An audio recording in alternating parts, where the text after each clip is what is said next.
ब्रह्मलोक की एक अप्सरा ऐसी है, नीचे के जितने भी लोकांतर के हैं दिव्य, सबको मोहित कर ले। वहां की अप्सरा भूमंडल पर तभी आती है जब किसी का वश नहीं होता, स्वर्गलोक फेल हो जाता है, तब ब्रह्मलोक की। एक बार महाभारत में हमने स्वाध्याय के समय पढ़ा था, शुंद उपशुंद, ये दो ऐसे जुड़वा भाई थे कि अगर इनको कोई भी क्रिया करनी तो एक साथ होती थी इनकी। थे अलग अलग ही, अगर एक की ऐसी दृष्टि गई तो उसकी दृष्टि गई, मतलब एक स्वभाव, एकदम एक रुचि, और दोनों ने भारी तपस्या की, भगवान ब्रह्मा जी को प्रसन्न किया और वरदान मांगा कि हम अमर हो जाएं। सबसे ज्यादा इनको दिक्कत मरने की होती है, अमर हो जाएं फिर मनमानी आचरण करें। तो ब्रह्मा जी को भगवान का आदेश है कि वरदान देते समय योग्यता जरूर देख ले। योग्यता तो थी क्योंकि ऐसी भारी तपस्या की, पर स्वभाव नहीं था इस वरदान की योग्य। इसलिए भगवान ने कहा अमर तो नहीं कर सकते, तुम बचने के उपाय में जो चाहो मांग लो। यही कहा था हिरण्यकश्यप से भी, तो उसने पूरा वरदान ऐसा मांगा कि ब्रह्मा के पास कुछ रह ही नहीं गया, बस केवल अमरत्व शब्द नहीं था, बकाया सब था। ऐसे ही इन्होंने विचार किया तो कहा तुम्हारे किसी भी विधान से ना मरूं, अगर मरूं तो मैं भाई भाई से ही मरूं। बिल्कुल ठीक है, बिल्कुल ठीक। और अच्छा, उनको ये था कि हमारी दोनों में इतनी प्रीति है कि जो हम पसंद करते वही ये पसंद करते, जो हम चलते। ब्रह्मा जी मुस्कुराए, ये तो बहुत हल्की बात, हाँ ठीक, तथास्तु। और उनको ही विश्वास था कि आज तक हमारे भाइयों में एक वृत्ति का फेर नहीं हुआ दोनों में, तो कैसे हो जाएगा। अब इन्होंने शुरू किया बड़े बड़े ब्रह्म ऋषियों के आश्रमों में आग लगा देना, अत्याचार, राक्षसी स्वभाव। अब ऋषि मुनियों ने ब्रह्मा जी को ध्यान के द्वारा वंदना की, प्रभु आपके द्वारा वरदानी ये कैसा है, देखो आपने क्या इनको वरदान दिया, हमारा श्राप भी काम नहीं करता इनके ऊपर, क्योंकि मरेंगे तो सिर्फ परस्पर। तो अब चाहे जितना बड़ा कोई तपस्वी श्राप देगा तो वो लागू नहीं होगा, जहां भस्म हो जा आगे ही नहीं लगेगी, क्योंकि वरदान ब्रह्मा जी पूरी सृष्टि की विधाता है। ब्रह्मा जी ने कहा चिंता मत करो, इनकी व्यवस्था हम कर रहे हैं। अपने यहां की एक अप्सरा भेजी जिसका नाम तिलोत्तमा था। अगर एक तिल भर कोई देख ले तो मूर्छित हो जाए, तिल की जगह। स्वर्ग में ऐसी अप्सराएं हैं कि जो ऋषियों के मन में क्षोभ पैदा कर दे। तो भगवान नारायण के जब नर नारायण तपस्या करे तो इंद्र ने भेजा, भगवान ने मुस्कुरा के कहा तुम्हारा नाच गाना हो गया हो तो बैठ लो, फिर चले जाना। सब आश्चर्यचकित हो गए कि नर नारायण के ऊपर भगवान ने इसे खिलवाड़ में अपनी जंगा में ऐसे किया तो उर्वशी जी प्रकट हो गई कि जो काम आया था भगवान को परास्त करने के लिए स्वयं मूर्छित हो गया उर्वशी को देख के। बोले जाओ इसको ले जाओ, स्वर्ग की सर्वश्रेष्ठ अप्सरा, इसके समान कोई नहीं। नारायण भगवान ने प्रकट, जहां उर्वशी का भी काम नहीं चलता वहां ब्रह्मलोक से तो तिलोत्तमा नाम की अप्सरा भेजी और कहा जाओ इन दोनों भाइयों में भेद करा दो। बोले ऐसे गई ऐसे आई, आप चिंता मत करो। तिलोत्तमा जिसका एक तिल देख ले तो वो जहां दोनों भाई बैठे हुए मदिरा आदि का पान करके उन्मत्त हो रहे थे, वहां से गेंद मारी और उनके पास फेंकी।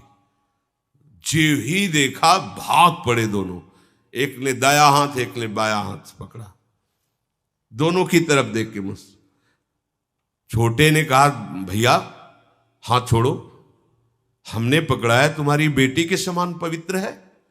उनका धूर्त कहेगा मैंने पहले पकड़ा है तुम्हारी मां के समान, भाभी मां होती है और अनुज बधू बेटी के समान पवित्र होती।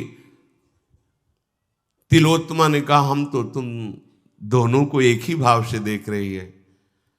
बोले ऐसा नहीं हो सकता। तो बोले फिर ये तुम निश्चय करो कि हम किसकी होंगी। वो बड़े ने कहा अभी इसको मारते अब एक मिनट नहीं लगा क्योंकि था कि हम दोनों में ही मरे, जे ही प्रहार किया तो एक मरा। अब वो केवल ऐसे थोड़ी खड़ा रहेगा, उसने जो प्रहार किया था उससे दूसरा मरा। तिलोत्तमा अंतर्धान बोले ब्रह्मा जी बोले काम हो गया। एक क्षण में उस ब्रह्मलोक में जाकर के जो वासना बनी रहती, वहां का सुख भोगते हैं।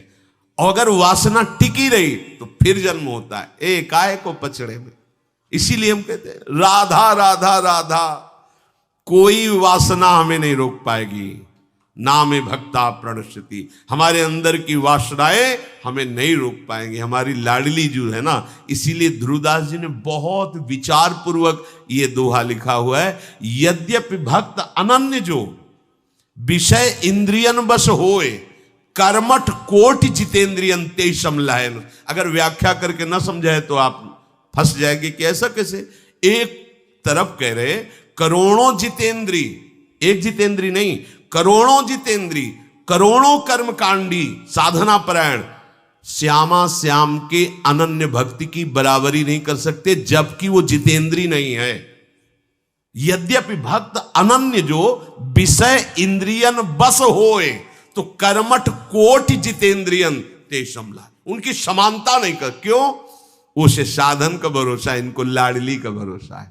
और लाडली का जिसे भरोसा है, आज तक भरोसा टूटा नहीं, पक्का। ये आश्रय का मार्ग। इसीलिए जब मदाश्रय शब्द आया था तब कहा था समझो इस शब्द को, इसको समझ गए तो जीवन मुक्त होने में देर नहीं। हम हटाएंगे तो बची रह सकती वासना, लेकिन वो हटाएंगे तो वासना की बात ही नहीं रह जाएगी। प्रेम का ऐसा उमगन हो, ये सब भस्म हो जाएंगे प्रेमाग्नि में। जितनी भी हमारी दुर्वासना या सद्वासना है, शुभ या अशुभ, दोनों भस्म हो जाएंगे। तो ये क्रम करके देवता अपने अपने अधिकार से ऊपर उठाते हुए ब्रह्मलोक ले जाते हैं।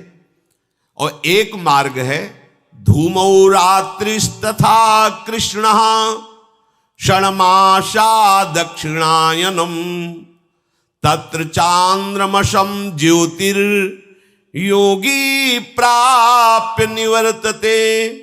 धूम का अधिपति देवता, रात्रि का अधिपति देवता, कृष्ण पक्ष का अधिपति देवता, 6 महीने वाले दक्षिणायन का अधिपति देवता, इस मार्ग में छोड़े हुए शरीर वाले योगी को चंद्रमा के पास ले। चंद्रलोक, ये चंद्रमंडल तो यही है, अंतरिक्ष में ही है। जहां लोग कहते हैं चंद्रमा पहुंच गए, ये चंद्रमंडल है। इससे करोड़ों किलोमीटर दूर, करोड़ों किलोमीटर दूर, सूर्य से भी ऊपर चंद्रलोक है, वहां किसी की पहुंच है। जैसे वो चंद्रलोक हुआ है, चंद्रलोक नहीं, चंद्रमंडल।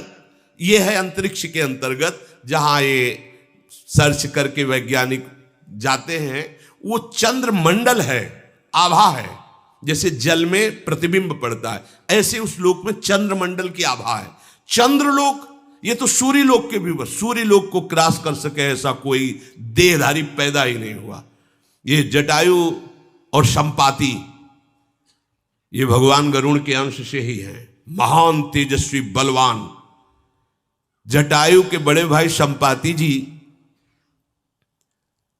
कह रहे थे जामवंत और हनुमान जी आदि से, जब पता चला कि जटायु जी का उद्धार हो गया और भगवान श्री राम ने अपने हाथ से अंतिम क्रिया की, तो आंसू आ गए। उनका मेरे पंख तो भस्म हो चुके हैं, तुम मुझे समुद्र तक ले चलो, मैं अपने भाई को तर्पण करूं। तर्पण किया और तब पूछा कि आपके पंख कैसे भस्म हो गए? बोले हम दोनों यौवन में थे। संपाति जी कह रहे हम और जटायु, खिलवाड़ में होड़ लगी कि सूर्य को छूना है, तो वो तो विवेकवान था, जब ताप लगा तो नीचे उतर आया, पर हम अहंकारी थे, आगे बढ़े, हमारे पर भस्म हो गए और मैं नीचे गिरा। तो आज तक मैं कष्ट भोग, सूर्य तक पहुंचना, सूर्य लोक के बहुत ऊपर चंद्रलोक है। यहां वैज्ञानिक तो बात, यहां दैवी शक्ति संपन्न जो भगवत विधान से पास है वो आगे जा सकते हैं, जैसा इसमें वर्णन है। योगी जन, ये कोई साधारण गति। तो संपाति कह रहा है कि मैं देख रहा हूं, यहां से देख रहा हूं, गीधई दृष्टि अपार, मैं यहां से देख रहा हूं। अशोक वाटिका में श्री जानकी जी शोक मुद्रा में विराजमान है। बूढ़ा हो गया हूं, नहीं तो जटायु ने तो युद्ध करके वीरगति को प्राप्त हुए, रावण को अपनी चोंच और पंजों से फाड़ के फेंक करके जानकी को उठा करके राम जी के पास रख देता, इतनी सामर्थ्य है। बूढ़ा हो गया संपाति, ऐसे साधारण पक्षी थोड़ी थे। अब सूर्य लोक जाने की इनकी भी सामर्थ्य नहीं थी, फिर चंद्र लोक तो बहुत ऊपर है। कृष्ण पक्ष का अधिपति देवता 6 महीने वाले दक्षिणायन के अधिपति देवता को समर्पित करता है और वो सकाम योगी चंद्रमा के लोक को प्राप्त होकर वहां सुख भोगता है और फिर मृत्यु लोक में जन्म लेता है। ये उन सकाम जो सुख भोग की लालसा से कामना की, तो कृष्ण पक्ष में शरीर छोड़ करके दक्षिणायन में वो फिर इस गति को, ये कोई खास बातें नहीं है प्राय इन्हीं में, पर एक अपने वृंदावन की भूमि से बोल रहे, खास बातें नहीं, खास बातें हैं। आज प्रभात लता मंदिर में सुख बरसत अति हर्ष युगल भर, गौर श्याम अभिराम रंग भरे लटक लटक पग धरत। ये शोभा देखने को मिले, इनके साथ में विहरण करने को मिले, इनके श्रीअंग की सेवा को, बस इसके आगे कोई गति नहीं। मोक्ष सुख भी फीका लगता है। श्री भगवान करुणा करके कह रहे, शुक्ल कृष्णे गति हरेते जगतः शाश्वते मते एकया यात्यनावृत्ति मन्यया वर्तते पुनः। शुक्ल और कृष्ण ये दोनों गतियां अनादिकाल से प्राणी मात्र से संबंध रखने वाली मानी गई है। इसमें एक गति को जानने वाला जो उत्तरायण को और ब्रह्मलोक को प्राप्त होता है, यदि भगवत कृपा से ब्रह्मलोक में उसे वैराग्य हो जाए तो फिर वो मोक्ष का अधिकारी हो जाएगा, फिर लौटना नहीं पड़ेगा। और अगर वैराग्य वहां नहीं हुआ, वहां के भोग सुखप्रद लगे तो वहां से भी हटा दिया जाएगा, फिर जन्म होगा। इसलिए गोस्वामी जी बहुत सोच विचार के कह रहे, मेरे बनाए न बनेगी कोटि कल्प लो, चूक हो सकती है मेरे से, हे नाथ आप। ये बड़ा सरल मार्ग है, सहज मार्ग है, समर्पित मार्ग है। दूसरी गति जाने वाले को निश्चित उसमें चांस नहीं है। जो दक्षिणायन, कृष्ण पक्ष, सकाम और योगी, सकामता होती है, सिद्धि हो जाए, लोक में यश हो जाए, इसके तो मोक्ष का चांस ही नहीं। पहले वाले को चांस है, जो उत्तरायण से ब्रह्मलोक गया है, वैराग्य हो सकता है। यहां श्री कृष्ण शरणागत की अभी कोई गति की बात नहीं है, अभी केवल लगन लगी है ललित त्रिभंगी से प्यार करने की। तो ब्रह्मादिक के भोग सब विष सम लागता ही, नारायण ब्रजचंद की लगन लगी है जाए। लगन लगी तो ब्रह्मलोक तक के भोगों का वैराग्य हो गया। वो साधना करके जो प्राप्त करता उसे कृष्ण प्रेमी विष की तरह देखता, विष की तरह ब्रह्मलोक। इसीलिए ये मार्ग जल्दी पकड़ में नहीं आता। श्री कृष्ण प्रेम का मार्ग जल्दी हाथ में नहीं लगता, असीम कृपा होती है तब ये बात समझ में आती है। इसीलिए कह रहे बहुत बढ़िया भाग्य खुल गया, मान लीजिए सही मार्ग मिलना कठिन है, ऐसे फंसे। एक उपासक आए थे प्रश्न के हित धाम में ध्यान विषय का, तो हमने कहा आपका ध्येय क्या है? ध्यान का विषय तब वर्णन करें, आपका ध्येय क्या है? क्योंकि ध्याता, ध्यान और ध्येय, आपका ध्येय क्या है? तो उनका शून्य, आंख मूंदते शून्य की भावना करते। तो हमें लगता है इसकी भावना करने की जरूरत ही नहीं है, अंधकारे अंधकार तो है, तो मान लो शून्य ही है। अरे ध्यान करो राधा नाम का तो तुम्हारा काम बन जाएगा, ध्यान करो श्री जी के गोरे चरणारविंद का। एक उपासक मिले, हम तुम्हारा क्या ध्येय है? तो उनका ज्योति, जैसे दीपक की लो ऐसे हम ध्यान, आंख मूंदने की जाए, इतनी बड़ी ज्योति स्वरूप तेजो राशि भगवान भुवन भास्कर चमक रहे, मिला लो आंख, इससे बड़ी ज्योति क्या है? अरे काहे को समय नष्ट कर रहे हो?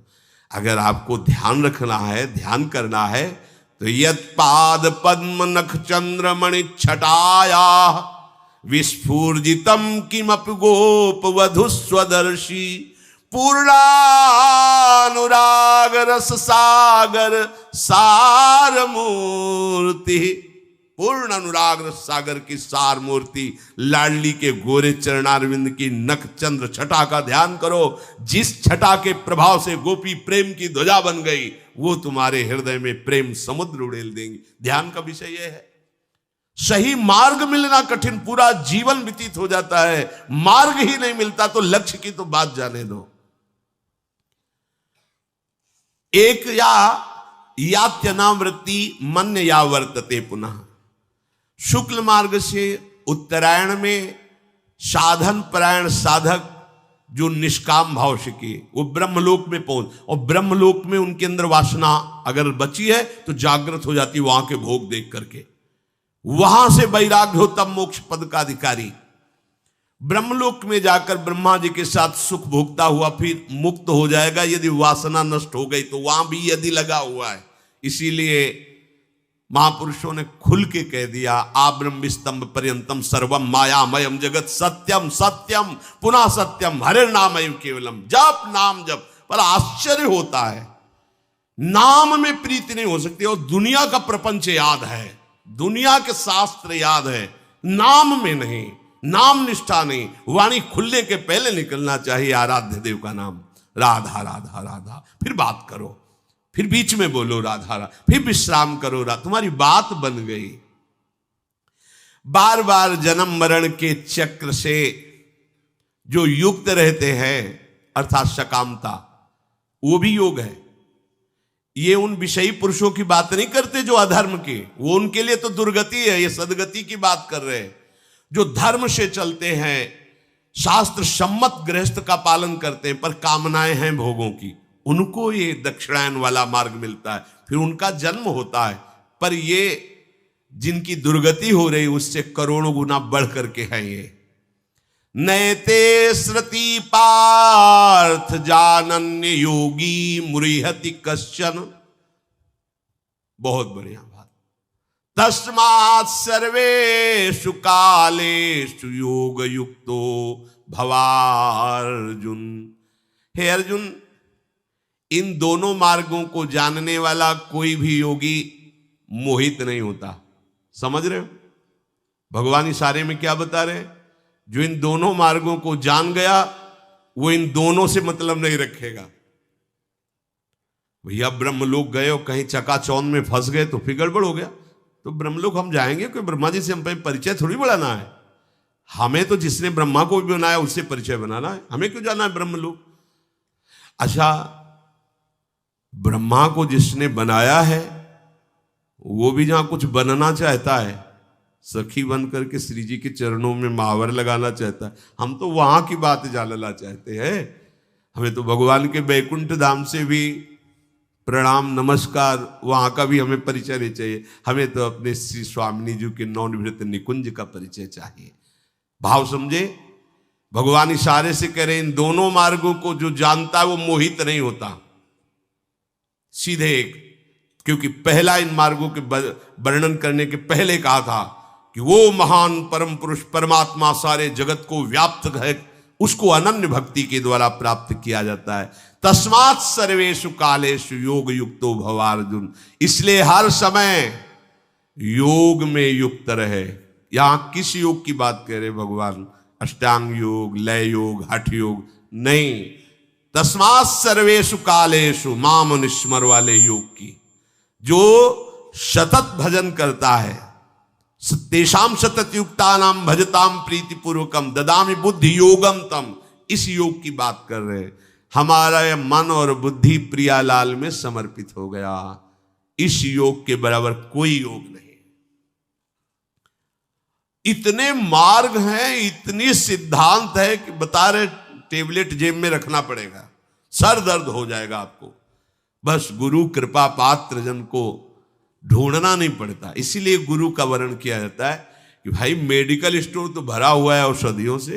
हे डॉक्टर, हे वैद्य, तुम हमारी नाड़ी पकड़ो और बोलो कि कौन सी दवा हमारे काम में आएगी। सीधे लिया, खाया, खत्म किया।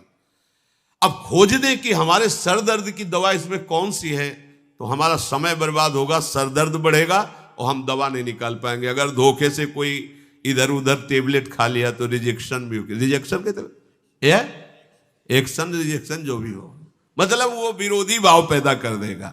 ऐसे ही शास्त्र को आप मेडिकल स्टोर समझो, दवा खाना भवरोग का, और सदगुरु वैद्य हैं, उनसे दवा लो। तुम स्वयं खोज मत करो, फंस जाओगे फिर।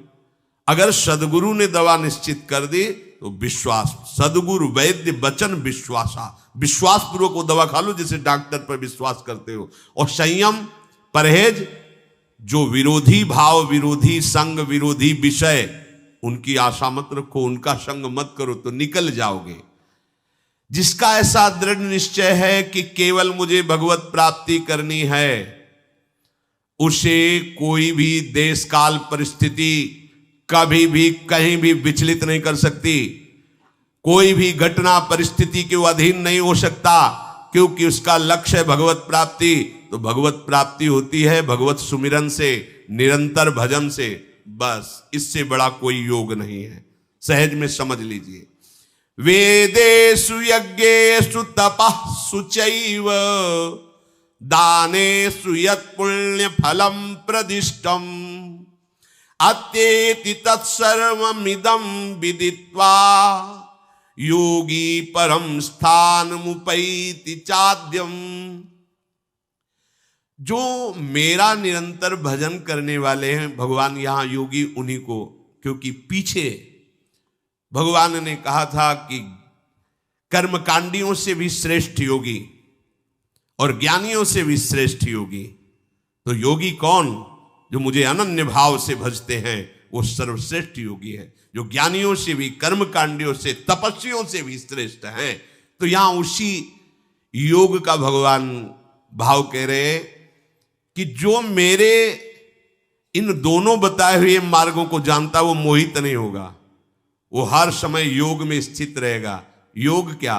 प्रभु का चिंतन, प्रभु से विमुख हो जाना ही ये हमारी दुर्गति का कारण हुआ है। हर समय कहीं भी हो, कैसे भी हो, जब आपके मुख से नाम निकलेगा और हृदय में प्रभु का आश्रय है, निश्चित परम गति होगी, इसमें कोई संशय नहीं है। जो योगी मेरा अनन्य चिंतन करता है, वो इन वर्णन किए हुए जो शास्त्र सम्मत सिद्धांत, वेदों में, यज्ञों में, तपों में, दान में नहीं फंसता। भगवान स्वयं के ध्यान से सुनो, क्योंकि जितने इनके सब साधन फल करे गए हैं, वो तो उसके चरण चूमते हैं जो मेरा निरंतर चिंतन करता है। उसको ये सब की तरफ बढ़ने की जरूरत नहीं। अगर आपकी नाम में रुचि हो रही तो देखना सब आपको फीका लगने लगेगा। नाम में रुचि नहीं है तो ये होता है।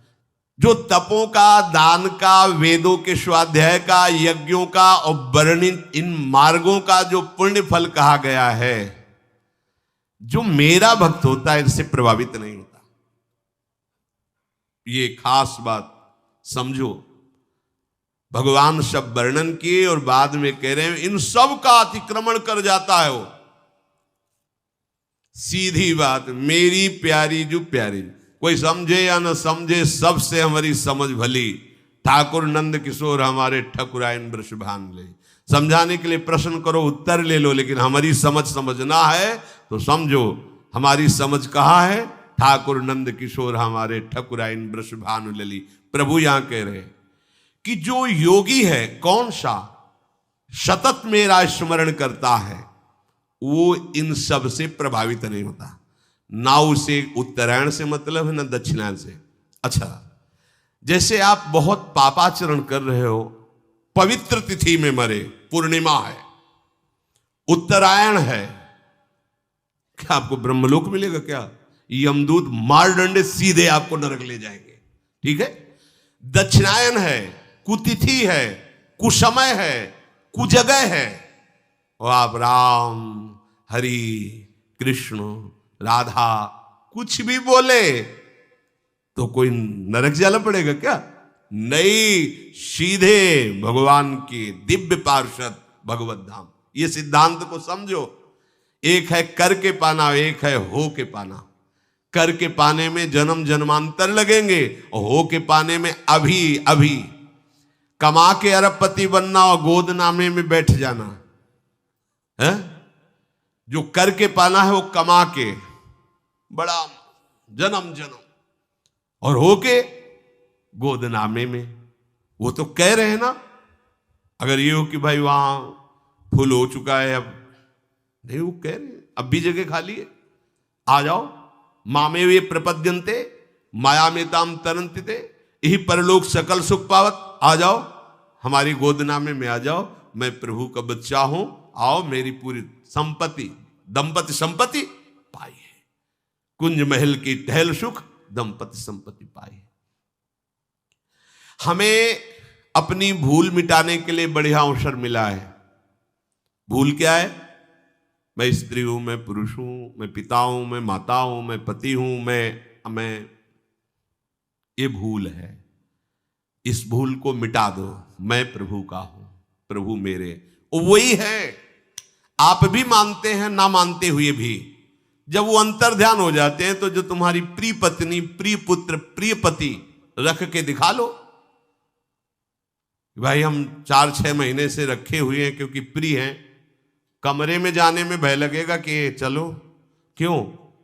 वही तो तुम्हारा पुत्र है, वही पत्नी है, वही, बोले डर लगता है। अब वो कहां रहे? तो जो नहीं रहे उनको जानते थे क्या? जानते तो 5 भौतिक शरीर को थे। अब क्या डर है? अब उसी से कहो कि आप हृदय से लगाओ, वही पुत्र है तुम्हारा, वही पति। नहीं, डर लगता है। और फिर उससे कहो कि रखे रहो, काहे को रो रहे हो? रखे रहो ना, कोई नहीं ले जाएगा। इसी से तो प्यार करती, पैसा दे के कहेंगे कि इसको जला दो, जाके हटाओ इसको। अनजाने में भी तुम प्यार प्रभु से ही करते हो, पर जान के कर लो तो निहाल हो जाओगे। अपनी भूल को मिटाना है। हम लोग समझते हैं कि हम अपनी भूल को मिटा सकते हैं, पर यह निर्बलता भूल मिटने नहीं देती। अगर आप प्रभु से विमुख हैं तो कहां पुष्टता आपको मिल सकती है? अरे भाई, हम क्यों जीना चाहते हैं 100 वर्ष? नहीं जीना है। अगर हमारी लाडली जी को ऐसा ही है तो जब उनको बुलाना हो बुला ले, हम उन्हीं के लिए जीवन दिए हुए ना। अच्छा, उनको जो कराना है वो करवा रहे हैं, किसी को दुख दे के, किसी की हत्या करके, किसी के। अपना जीवन थोड़ा विचार करो। यही कर्म तो आकर के यहां हमको गिराने के लिए तैयार हुए हैं। अब एक कर्म ऐसा कर लो कि तुम गिरो ना। ये निर्बलता, ये अपात्रता, ये संयोग सुख की लोलुपता, ये मनुष्य को असमर्थ बना देती है। राधा राधा अगर भाव से जप करके देखो तो कोई कमजोरी। मनुष्य जन्म में महान लाभ से वंचित अपनी मूर्खता के कारण हुआ जाता है। मनुष्य को संयोगजन्य सुख की लोलुपता का त्याग करने की सामर्थ्य, नित्य निरंतर भगवत मार्ग में उद्यत रहने की सामर्थ्य, ये केवल भगवत प्रेमी महात्माओं से मिलती है। पकड़ लीजिए बात। अगर शब्द है भगवत प्रेमी महात्माओं से, क्योंकि भाई अगर भटके हुए जंगल वाले से फंस गए तो तुम्हारा दिमाग ही बदल जाएगा, ये धाम नाम सब छूट जाएगा। अपनी अपनी भावना होती है। एक संत भगवान नर्मदा के किनारे से आए थे। उन्होंने कहा कि सर्वत्र वृंदावन ही है, जहां भगवान वहीं वृंदावन, तो बताओ भगवान कहां नहीं है? सब जगह भगवान, सब जगह वृंदावन ही है। हाँ, हमारे वृंदावन के 2 रूप हैं, एक है व्यक्त रूप और एक है अव्यक्त रूप। अव्यक्त रूप से जहां आप व्यक्त रूप का चिंतन करोगे वहीं आपको भासेगा, अनुभव में आने लगेगा। लेकिन वृंदावन तो वृंदावन ही है ना। कोई त्रिभुवन में जगह बताओ जहां ललित त्रिभंगी बिहारी जी मूर्तिमान होकर के विराजमान हो। ये किसी कारीगर की रचना नहीं, स्वयं प्रियालाल श्यामा श्याम स्वामी हरिदास जी के प्रेम से ये युगल रूप एक वपु धारण कर बांके बिहारी के, ये प्रिया प्रीतम साक्षात कहना भी एक लघुता सी लगती है। प्रिया प्रीतम, ये कारीगर की रचना नहीं की।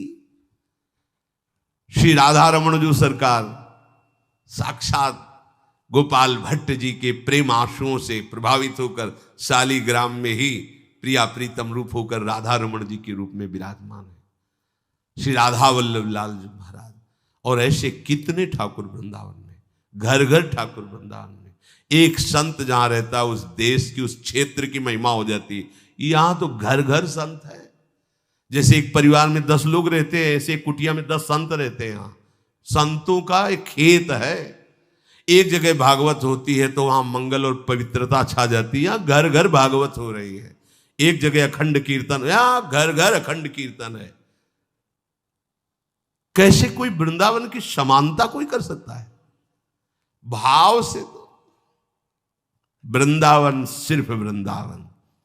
अब आप अगर ये मान के कि संग करोगे तो वृंदावन निष्ठा फेल हो जाएगी, और जब यहां के रसिकों से बात करोगे तो कहेंगे विपिन राज सीमा के बाहर हरिहू को न निहार, रे मन वृंदा विपिन विचार। विचार करो वृंदावन की कैसी अद्भुत महिमा है। देखो वृंदावन की महिमा की, अगर बाहर हरि भी हो तो आंख उठा के मत देखना।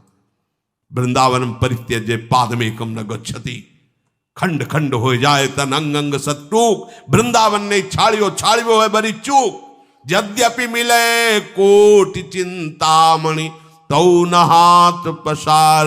जय श्री भट्ट धूलि धूसर तन ये आशा उर्धार, रे मन वृंदा विपिन निहार। भगवत प्रेमी महात्माओं का संग ये आपकी निर्बलता को दूर कर देगा, आपके अंदर दृढ़ भगवत भाव स्थापित सच्ची मानिए। भगवत प्रेमी महात्माओं का संग आपको बल देगा, पर इस संग के लिए जो सावधानी चाहिए और जो श्रद्धा चाहिए उसे ध्यान पूर्वक सुने। बोरी सखी जी कह रहे, हरिवंश हित जोरी उमगी, ऐसी कृपा मुँह पे करो, परिजाय यह जो स्वभाव सहज ही, कबहु अंतर जनि परो। हरिवंश जोरी श्री राधा वल्लभ लाल, रूप बेली प्यारी बनी सुप्रीतम तेरे प्रेम तमाल, दो मन मिलिए कह भय श्री राधा वल्लभ लाल। हे हरिवंश जोरी हम पर ऐसी कृपा करो, क्या मेरा यह स्वभाव बना दो सहज में, कभी स्वभाव में अंतर न पड़े। क्या? जे नाम मुख सो ले ही तुम्हरो, उमगी तिन पायन परो, तिन सो सदा आधीन बनो, दीन बाणी उच्चरो। हे लाडली लाल जो आप ऐसी कृपा कर दो, मेरा ऐसा स्वभाव बना दो कि जो आपका नाम मुख से उच्चारण करते हैं, आपके सेवक हैं, आपके जन हैं, उन प्रेमी संतों के चरणों में गिरने का मेरा स्वभाव बना दो। मैं बार बार उनके चरणों में प्रणाम करूं। 300 सदा आधीन बनो, मैं उनके अधीन रहूं, जैसी आज्ञा करें वैसा मैं चलूं, और दीन बाणी उच्चरो, दैन्य होकर उनसे बात करें। छविदावरी देखत उमगी जे, नैन जल भर लावही, तीन दरस इकटक करत कबहू, नैन मम ना अघावही। हे लाडली लालजू, जो आपकी रूप माधुरी में डूबे हुए आंसू बहाते हैं, ऐसे रसिक जनों को मैं एकटक निहारता रहूं। मेरे नैन कभी ऐसा तृप्ति ही न माने कि उनके मुख चंद्र से हटने की बात हो। क्या मांग रहे हैं लाडली लाल से? आपकी रूप माधुरी में जो डूबे हुए आंसू बहा रहे, मैं उनको निरंतर देखता रहूं। जे प्रीति सो रस रीति के, मृदु गीत उमगत गावहीं, ते प्राण हु के प्राण लागे, सदा ही मम भावही। जो प्रेम से आपकी रसरीति के लीला जस का गान करते हैं, वो हमें प्राणों से भी अधिक प्यारे लगे। सदा मेरा हृदय भाव भर करके उनको ऐसे देखे जैसे कोई आसक्त पुरुष, मेरे प्राण समर्पित हो जाए आपके प्रेमियों में। अपराध मन क्रम बचन तिनके, कबहु जिन करवाइए। देखो, ये नहीं कह रहे कि मैं कभी मन वचन कर्म से अपराध ना करूं। ये शरणागति का भाव देखिए। कह रहे अपराध मन क्रम बचन तिनके कबहू जिन करवाइयो। ये सूक्ष्म विषय है। देखो हम समर्पित है, मांग हो रही है, पर क्या कह रहे हैं? मैं अपराध करने की बात नहीं कह रहे, कह रहे आप ऐसा कभी मत करना कि मन वचन कर्म से कभी अपने प्रेमी जनों का अपराध करवा दो।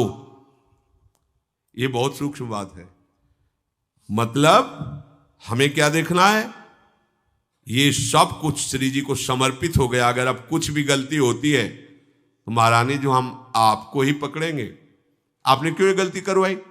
ये जैसे छोटा सा बच्चा गिर गया, मां दौड़ के उठाती है तो वो मां के लिपट करके मां को चपत लगाता है। उठाने तो आ गई, जब मैं गिर रहा था तब क्यों नहीं संभाला? क्योंकि मैं तो गिर ही रहा था ना, आई ना उठाने, तो गिरने क्यों दिया? तो इसलिए भोरी सखी कह रही अपराध मन क्रम बचन तिनके कबहू जिन करवाइयो। जैसे लहें सुख सोई करो यह बुद्धि जिए उपजाइयो। हे श्यामा श्याम, कभी ऐसा न हो कि मन वचन कर्म से किसी रसिक को दुख पहुंच जाए। ऐसी कोई चेष्टा मुझसे कभी मत कराना। मुझे ऐसी बुद्धि दो जिससे उनको सुख पहुंचे, वही मैं चेष्टा करूं। अभिमान तिनसो ना करो कबहूं बराबर ना बनो। मत्सर न कबहूं हो ये तिन उत्कर्ष ही अलखी सुख सनो। प्रभु, कभी मेरे मन में ऐसा अभिमान ना जाए कि अब क्या इनमें मेरे में क्या अंतर है, मैं कभी उनकी बराबरी ना करूं। और कभी मेरे हृदय में मत्सर ना हो कि ये तो मेरे से आगे बढ़े जा रहे हैं। कभी उनका उत्कर्ष, उनका यश, उनकी महिमा सुन करके मेरा हृदय ईर्ष्या से युक्त ना हो जाए, ऐसी कृपा करना। हे लाडली लाल, जो त्रासन कोटिन देहि मोको शस्त्र ले ले मारही। तो भाव बढ़ तो ही रहे जिये लेस दुख माने नहीं। गजब कर दिया। कह रहे हैं यदि वो प्रेमी जन मुझको करोड़ों प्रकार से अपमानित करें, दंड दें, या वो शस्त्र लेके मुझे पीटे मारे, तो हे श्री जी ऐसी कृपा करना कि मेरा कभी भाव बिगड़े ना, सदैव भाव बढ़ता रहे। और कभी मैं हृदय में दुखी ना हूं कि ये हमारे साथ ऐसा बर्ताव क्यों किए या क्यों कर रहे हैं। मैं उलझूं। कैसे उलझूं? मेरे प्यारे हैं, कोई अमंगल नष्ट करने के लिए लीला कर रहे हैं। नर नारी साधु असाधु राजा रंक जिय में ना धरो। जन रावरे जिय जान मैं तो दौरी पायन ही परो। अरे तो स्त्री शरीर साधु है, ये तो अमुक जाति के साथ, ये बहुत गरीब है या बहुत बड़े हैं, ऐसा भेद बुद्धि मेरे मन में न रहे। बस इतनी बात देखूं कि हे लाडली जो ये आपके जन हैं और मैं उनके चरणों में प्रणाम करूं, उनकी चरण धूलि अपने माथे पे धारण करूं। अतिपात की अति स्वार्थी लंपट न जिय जानो तिन्हें। जन जानि तुम्हारे नाथ तुमहू ते अधिक मानो तिन्हें। बहुत यही निष्ठा है। हे लाडली लाल, आपके जन से यदि ऐसा हमें स्पष्ट दिखाई भी दे कि ये तो पाप वाली बात है, ये तो स्वार्थ वाली बात है, इसमें तो लंपटता है, प्रभु मुझे ये ना दिखाई दे। मुझे ये दिखाई दे कि ये मेरे लाडली का है, बस इतना संबंध मानकर मैं आपसे भी अधिक उसको प्यार करूं। ये बहुत कठिन बात है। ये भगवत प्रेमी महात्मा ही कर सकता, दूसरे में सामर्थ्य नहीं। मोशो सदा सुख ही लहें मुंह पे कृपा नित ही करे। यह बीनती साची करो मेरी नवे सुधि बीसरे। मेरे ऐसे आचरण हो कि उनको सदा सुख मिले और मुझे वो दुलार करते रहें। मेरी विनती है श्यामा श्याम कि वो कभी मुझे ऐसा भूल न जाए कि मेरा नहीं है, वो मेरा है, ऐसी स्मृति करते रहे। तिनको न छोड़ो संग, चाहे विश्व सब निंदा करे। तिन सो न हो ये कुभाव, तिन में को न अवगुण लखी परे। हे स्वामी जी, प्रायः मनुष्य का स्वभाव ऐसा होता है कि जिसके चार लोग बड़ाई करते हैं वहां जुड़ता है, और जहां चार लोग निंदा करने लगते हैं वहां से हट जाता है। लेकिन लाडली जी, मुझे ऐसी सामर्थ्य दो कि चाहे पूरी विश्व निंदा करे उनकी, पर तिनको न छोड़ो संग। चाहे विश्व सब निंदा करे, सब विश्व उनकी निंदा करे, तो भी मेरा भाव न बिगड़े, मैं वैसे ही उनसे जुड़ा रहूं। तिनसो न हो एक कुभाव, तिन में को न अवगुण लख परे। और मेरी ऐसी दृष्टि कर देना श्री जी कि कभी उनमें दोष दिखाई न दे, कभी मेरा भाव न बिगड़े। जो लो जियो तिन संग रही, तिनकी कृपा अनुभव करो। हित भोरी तिनके ढिंग मरो। हुए छार तिन पद तर परो। बुरी सखी कह रही, हे श्यामा जू, जब तक जीऊं तब तक रसिकों के संग में जीऊं और उनकी कृपा का प्रतिफल अनुभव करूं, और जब मरूं तो उनके चरणों के सानिध्य में मरूं। और मेरा शरीर वृंदावन की रज में रज बनकर मिल जाए, बस इतनी ही मांग है। देखो, ये जब हमारे हृदय में ऐसी भावना रसिकों के प्रति हो जाती है तो फिर माया हमें परास्त नहीं कर सकती, फिर कोई भी संयोग जन्य सुख हमें भ्रष्ट नहीं कर सकता, फिर कोई भी अभिमान की क्रीड़ा हमें भगवत मार्ग से दूर नहीं कर सकती। भगवत प्रेमी महात्माओं की अमोघ कृपा होती है, महासंगस्त दुर्लभ हो। पर बस ये जो अगम्य है वो यही बात है कि हमारी गुण दोष दृष्टि होती है। कभी हमारी दृष्टि दोषमयी हुई तो हम उनको देखा तो उनमें भी दोष नजर आएगा, कहीं दोष देखकर मेरे मन में कुभाव आ गया तो मार्ग ही छूट जाएगा। इसलिए भोरी सखी कह रहे कि जौलों जियो तिन संग रहो, तिनकी कृपा अनुभव करो। हित भोरी तिनके ढिंग मरो। आह, कैसा सौभाग्य होगा जब रसिक जन सब घेरे हुए प्रियालाल का जस गा रहे होंगे और उनके चरणों के समीप पड़े, उनके दर्शन करते हुए, जस सुनते हुए श्री जी के पास जा रहे हैं। ये गति आगम निगम अगोचर गति है, ये शास्त्रों से परे गति है।